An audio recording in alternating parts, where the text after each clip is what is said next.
আচ্ছা আচ্ছা, সোজা সোজা সোজা, দেখছেন? ওই যে টুপি পালানোর মতো পাহাড় দেখতে পাইছেন? কতটুকু উঁচু? আপনারা উঠতে পারবেন সবাই? হ্যাঁ, কারা কারা চেষ্টা করে দেখবেন, আমি একটু দেখি।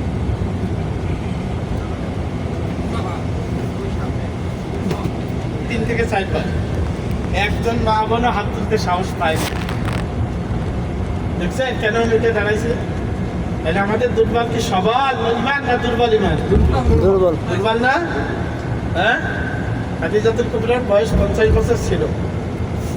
আপনারা শুনলে অবাক হবে, আমার সঙ্গে একজন মহিলা হাজির এসেছিলেন, মর্জিনা খাতুন, 84 বছর বয়স। আমি এরকম বাসের ভিতরে বলার পরে উনি উঠে দাঁড়াইছে যে আমি যাবো আমার মাদান যেখানে উঠছি। বিশ্বাস করবেন না, 40 জন হাতের ভিতরে সবার আগে বুড়ি লাফাইতে লাফাইতে কেমনি কি করে উপরে উঠে গেছে। অনেক খুশি। তো এখন এটা ওটাই কিন্তু কোনো সওয়াব নাই, আমি জাস্ট এমনি আপনাদেরকে বললাম। পাহাড়ের উপরে একাধারে 5 বছর। একদিনের জন্য বলেন না হে রাসূল আপনি বাসায় এসে ঘুমান, আরাম করেন, কখনোই বলেন না। আল্লাহ নবীর বয়স যদি 40 বছর, তাহাজ্জুদের নামাজ পড়েছেন মধ্যরাতের পরে। আমরা সামনে যে একটু দাঁড়াবো, আপনারা দেখতে পাবেন হেঁটে উঠতে, ডান দিকে গাড়ি রাস্তা করছে, ডান দিক দিয়ে এই যে, আর হেঁটে উঠতে হয় ওই পাহাড়ের পোড়া দিয়ে।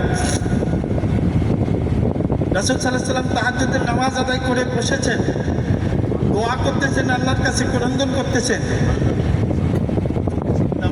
মানুষ চলে আসছে গুহার মধ্যে। তিনি চিন্তা করলেন খাদিজা তো আসার কথা না, এত রাত্রে কে আসলো?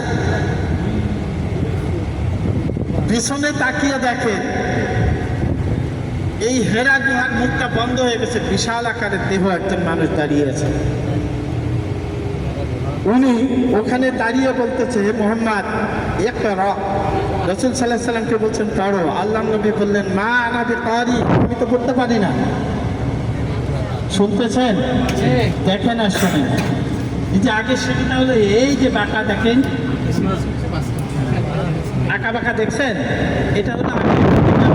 এখন প্রায় মানুষ ওই দিক দিয়ে ওই রাস্তা দিয়ে, আর বাকি অর্ধেক হলো সিঁড়ি বেয়ে উঠতে ওই করে দেখেন,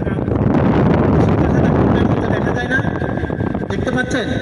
তবে গুহাটা কিন্তু একেবারে উপরে না, উপরে উঠে আবার 100-150 ফিট নিচে নামতে হবে। নিচে নেমে তারপরে হেরা গুহা।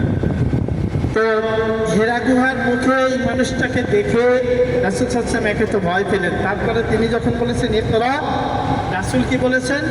মা আনা বিকারি, আমি তো পড়তে পারি না।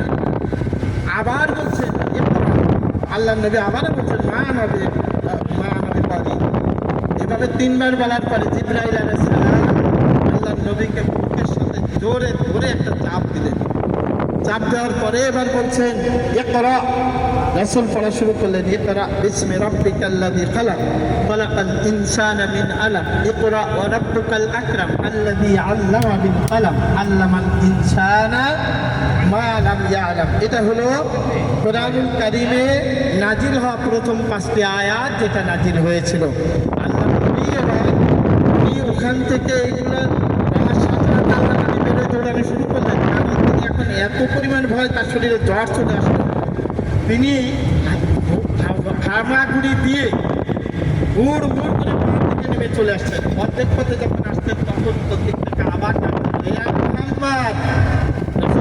একটু পিছনে ফিরলেন, ফিরে দেখেন